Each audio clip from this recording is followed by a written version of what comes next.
பங்குனி மாசம் நல்ல இளவேணிற் காலம் பழனிக்கு வந்தா உன் தெய்வீக யோகம் பழனிக்கு வந்தா உன் தெய்வீக யோகம் உத்திர நாளில் உன் உற்சவ திருத்தேரில் சிங்காரமாக உன் அலங்காரம் கண்டே அலங்காரம் காண நான் ஆனந்தமானே கைலாசன் மகராசாவும் வாசல் வந்தேனே குளிரான பன்னீரால் அபிஷேகம் கண்டேனே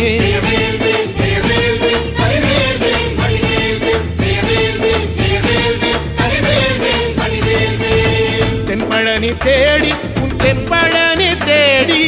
திருநீரு பூசி நான் ஓடோடி வந்தேன் திருநீரு பூசி நான் ஓடோடி வந்தேன்